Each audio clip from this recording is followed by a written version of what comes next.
Hello, class 5. Welcome back. Today we are going to learn about joints. Okay, we had learned about skeletal system, ribs, rib cage, skull, backbone, limbs, and today we are going to study about joints.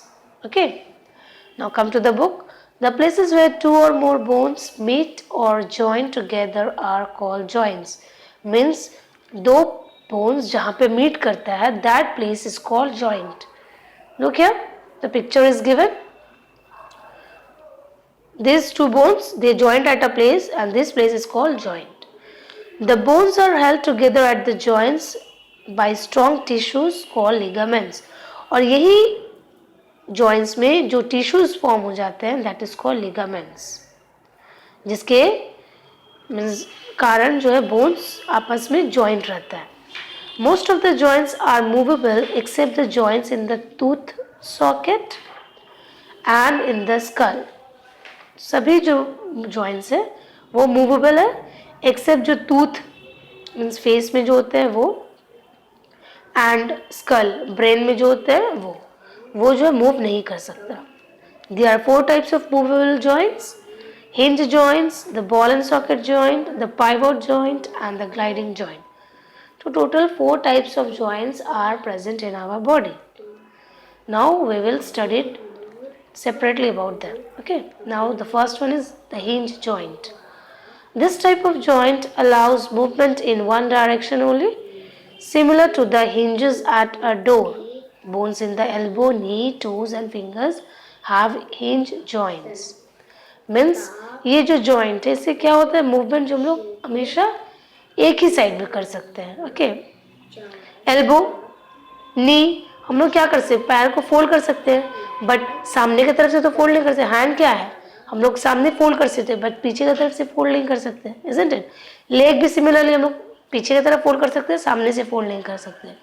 सो कोई भी एक side में वो fold होगा. Okay, and this kind of joints are present in our elbow, knees, toes, fingers. Fingers में भी देखो move करते हैं हम लोग तो एक ही साइड मूव करता है, बैक साइड वो मूव नहीं करता है. Okay, it is the function of hinge joints that it moves in the one direction only. Next come the ball and socket joint. In this joint the ball like end of one bone fits into a cup like cavity of the other bone. It allows movement in all direction. So एक ball type bones होता है और एक socket में वो fixed हो जाता है और वो movement जो सब तरफ कर सकते हैं हम लोग. Like shoulders and hip joints are of this type. shoulders क्या हम लोग मूव कर सकते हैं ना, अप डाउन ईस्ट वेस्ट हम लोग shoulders को मूव कर सकते हैं बिकॉज ये बोन्स और सॉकेट से ये पूरा ही मूव कर सकता है. isn't it?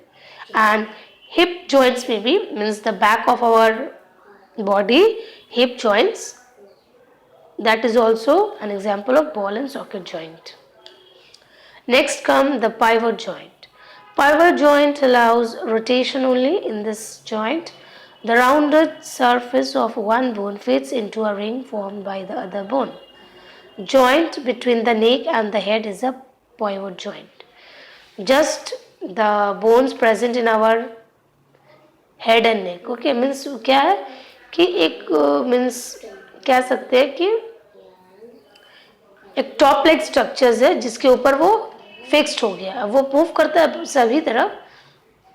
ओके, मीन्स वो रोटेशन कर सकता है. हम लोग हेड को मूव कर सकते हैं ना, ईस्ट वेस्ट नॉर्थ साउथ, तो ये जो हुआ एक रोटेशन फॉर्म कर सकते हैं हम लोग. Okay, and this kind of joint are called pivot joint and this joint are present in our neck and head. हम लोग नेक और हेड में जो बीच में जो पार्ट आता है रिब केज का, ये जो ऊपर वाला पार्ट जो स्कल को ज्वाइन करता है, this joint are called pivot joint. इससे क्या होता है, हम लोग हेड को मूव कर सकते हैं. isn't it? Now turn the page. The last one, the gliding joint. This joint allows the bones to glide over each other. Bones of the wrist and the ankle have gliding joint. Gliding joint means वो joint जो हम लोग move कर सकते हैं each other. Okay, means forward backward हम लोग कर सकते हैं. These kind of joints are called gliding joint, and these joints are present in our wrist and ankle. Means हाथ में जो एंकल सॉरी रिस्ट होते हैं वो उसमें प्रेजेंट होते हैं. इससे क्या करते हैं हम लोग मूव करते हैं, ग्लाइड करते हैं, isn't it? एंड एंकल में भी ये जॉइंट्स प्रेजेंट होते हैं.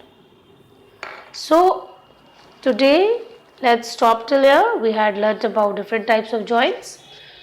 Okay, please go through the chapters. Okay, it's very important.